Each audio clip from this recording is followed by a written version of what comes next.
चर्चित हास्य कलाकार मनोज गजुरेल आइसियूमा हुँदा पूर्व पत्नीको भावुक सन्देश, मन रुवाउने सन्देश। सबैले ध्यान दिएर सुन्नुहोस्।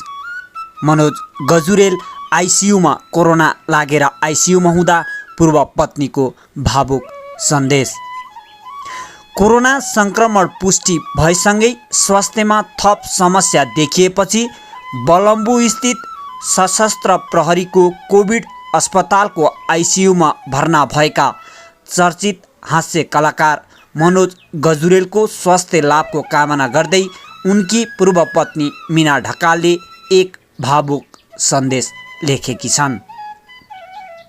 सामाजिक सञ्जाल फेसबुकमा शुक्रबार उनले एक स्ट्याटस लेख्दै ढकालको शीघ्र स्वास्थ्य लाभको कामनासहित गजुरेल छिट्टै हार मान्ने मान्छे नभएको समेत बताएकी छन्। उनले आफू अहिले अलग भए पनि दुई सन्तानको जन्मदाताको रूपमा आज पनि गजुरेललाई उत्तिकै सम्मान र माया गर्ने उल्लेख गर्दै जतिसुकै मनमुटाव भए पनि सिकिस्त भएको खबर सुन्दा बेचैनी बढेको भावना पोखेकी छन्। जिन्दगीले जुनसुकै मोड अख्तियार गरेको भए पनि तिमी कुनै समयको मेरो प्रेमी थियौ। मेरो आफ्नै जन्मदातालाई भन्दा बढी प्रेम तिमीलाई गरेर तिमीसँग एकाकार भएको थिएँ। हामी एक भएका थियौँ र म पनि परम्परा अनुसार तिम्रो सिन्दुरको ऋणी भएकी थिएँ। उनले लेखेकी छन्, तिम्रो सेवालाई मेरो परम धर्म ठानेर तिमीसँग मैले जीवनका 20औं वर्ष पार गरिसकेको छु। तिम्रो र मेरो आत्मीयताका साक्षी दुई प्राण छोरा र छोरी जन्माएकी छु। केही अपवादलाई बाहिर राखेर र मेरो केही खुसीहरूको गला रेटेरै पनि मैले तिमीलाई मेरो सिङ्गो जिन्दगी अर्पण गरेकी थिएँ। भलै समयले तिम्रो र मेरो बीचमा दूरी ल्यायो होला, फेरि पनि मेरा दुई सन्तानको जन्मदाताको रूपमा आज पनि म तिमीलाई उत्तिकै सम्मान गर्छु र माया गर्छु। आज तिमी आइसियूमा उपचाररत छौ भन्ने समाचारले मलाई विक्षिप्त बनायो। जतिसुकै मनमुटाव भएको भए पनि तिमी सिकिस्त भएको म सहन नसक्ने नै रहेछु आज महसुस भइरहेछ। उनले गजुरेलको सुस्वास्थ्यको कामना गर्दै अगाडि लेखेकी छन्, तिम्रो जीवनसँग मेरो दुई सन्तान पनि जोडिएका छन्। तिमी ठिक छौ र त उनीहरू ढुक्क छन्, सुरक्षित छन्। छुट्टै भए पनि टाढै भए पनि तिम्रो सलामतीले मात्रै मेरा सन्तान सलामत छन्, म यो रियलाइज गरिरहेछु। गजुरेलमा गत कार्तिक 10 गते कोरोना संक्रमण पुष्टि भएको थियो। यसैबीच कलाकार गजुरेलको भाइ मोहनले अहिले दाइको अवस्था सामान्य रहेको जानकारी समेत दिइसकेका छन्। यो सँगै तपाईहरूलाई हामीले प्रस्तुत गर्दैछौँ मनोज गजुरेलका विषयमा केही जीवनी र उनका जीवनका घटनाहरू। मनोज गजुरेल नेपाली हास्यव्यङ्ग्य कलाकार, अभिनेता, मोडल, गायक तथा हास्यव्यङ्ग्य कार्यक्रमका निर्णायक हुन्।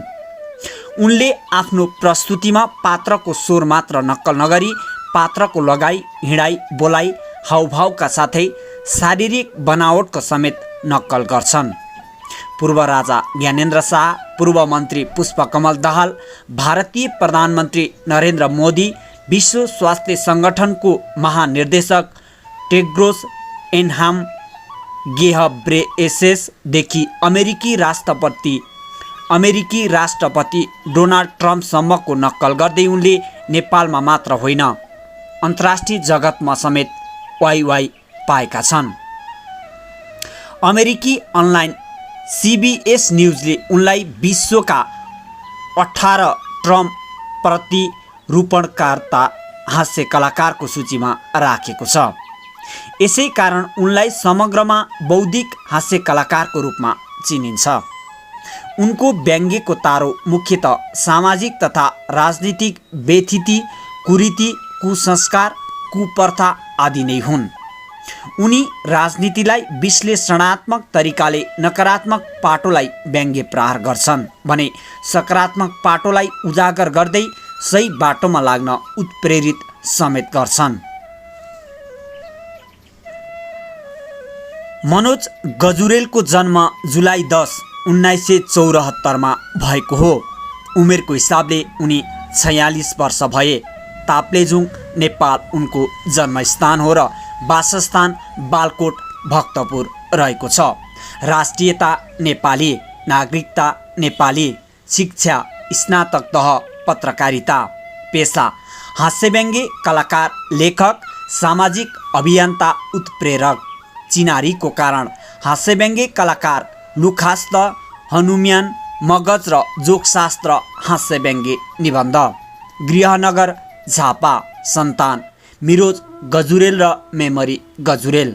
मातापिता स्वर्गीय भवानी प्रसाद गजुरेल र माता इन्द्रमाया गजुरेल। उहाँको वेबसाइट समेत रहेको छ gajuriel.com। विद्यार्थी राजनीतिबाट कलाकारिता क्षेत्रमा प्रवेश गरेका मनोजले पत्रकारिता विषयमा स्नातक तह उत्तीर्ण गरेका छन्।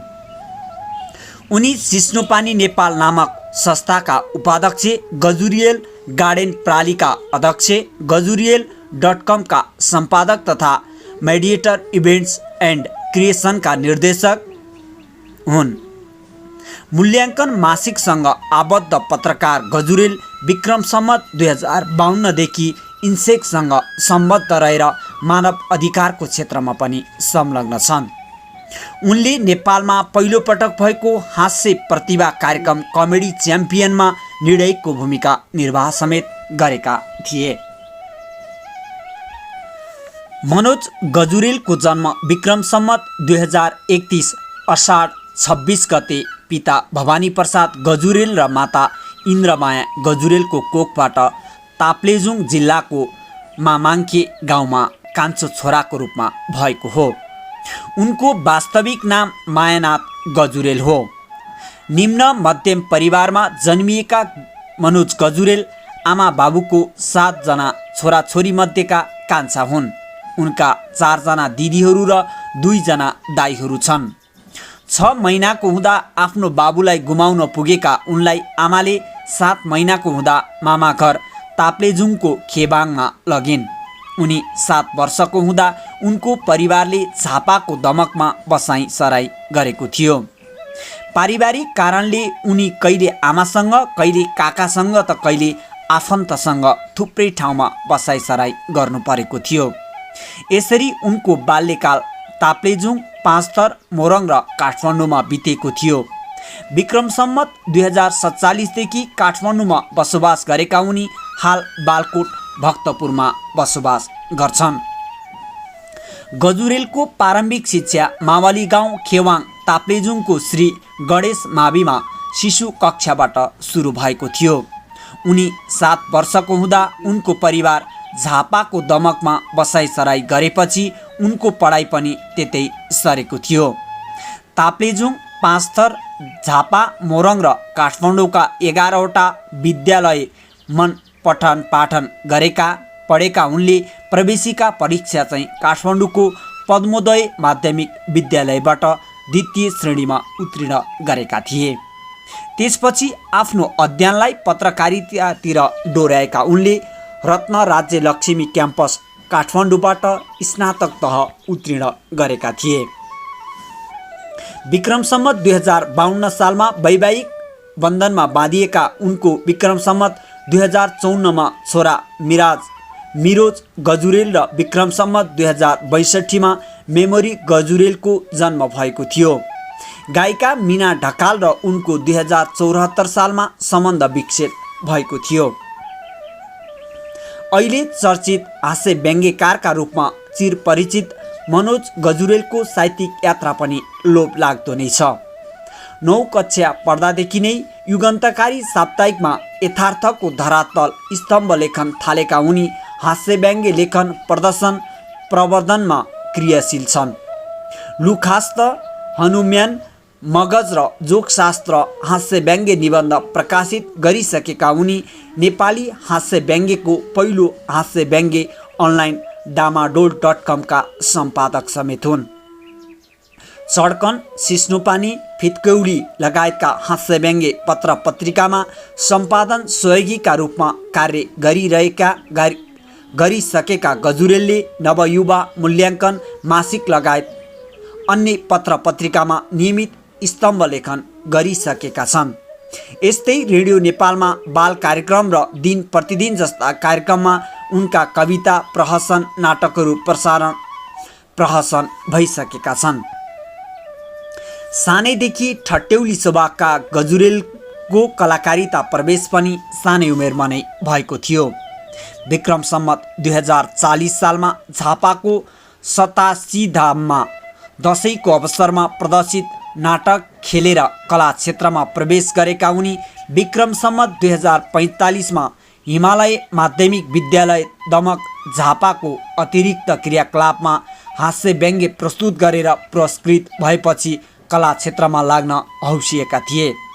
त्यसपछि गाउँघरका पूजाआजा तथा अन्य सांस्कृतिक कार्यक्रमहरूमा उनको खोजी हुन थालेको थियो। विक्रम सम्मत 2045 को अन्ततिर काठमाडौँ आएपछि रेडियो नेपालको बाल कार्यक्रममा नियमित कविता वाचन भाग लिन थालेका थिए। उनी पढ्ने पद्मोदय माविको नजिकैका रत्न राज्य लक्ष्मी क्याम्पस, नेपाल ल क्याम्पस, विश्व भाषा क्याम्पस लगायत अन्य क्याम्पसमा दाइहरूले उनलाई मञ्च दिन थालेका थिए भने पछि उनी विद्यार्थी सङ्गठनहरूको कार्यक्रममा उनको बढी माग हुन थालेको थियो। ती मञ्चबाट उनले आफ्नो कलाकारितालाई निखार्दै लगेको पाइन्छ। 40 को दशकको अन्त्य, 50 को दशकको सुरुदेखि नै उनी स्थापित हास्य व्यङ्ग्य कलाकारको रूपमा चिनिन थालेका थिए। उनले पहिलो पारिश्रमिक विक्रम सम्मत 2050 सालमा दार्जिलिङका लागि काठमाडौँबाट निस्केको अडियो क्यासेटमा स्वर दिएर प्राप्त गरेका थिए।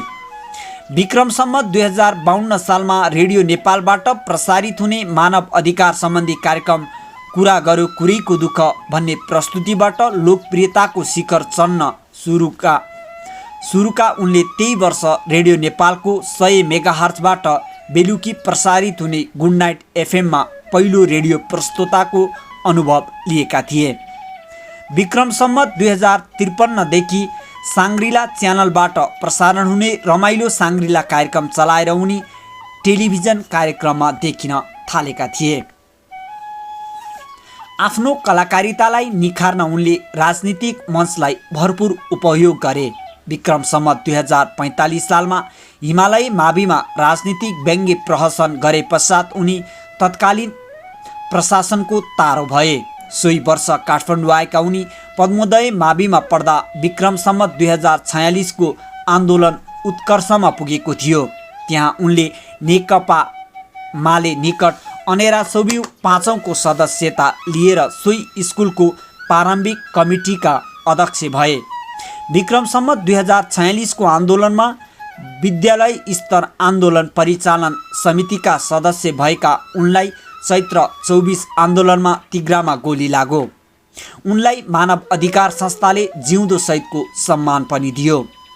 प्रजातन्त्र पुनर्स्थापना भए पश्चात विक्रम सम्मत 2047 मा जनमोर्चा नेपाल निकट अखिलको सदस्य बनेका उनी रत्न राज्य लक्ष्मी क्याम्पसको अध्यक्ष भए। विक्रम सम्मत 2051 सालमा सोही क्याम्पसबाट सोभियु सभापतिका उम्मेदवार बनेका उनले अनेरा सोभियु 5औं का उम्मेदवार राजेन्द्र राईको समर्थनमा आफ्नो उम्मेदवारी फिर्ता लिए। सोही अवसरमा उनले गरेको भाषणै उनको अन्तिम औपचारिक राजनीतिक भाषण थियो। त्यति बेला उनले सोभियु सभापतिको उम्मेदवारी फिर्ता मात्र गरेनन्, आफूलाई औपचारिक राजनीतिक जीवनबाट पनि फिर्ता गरे।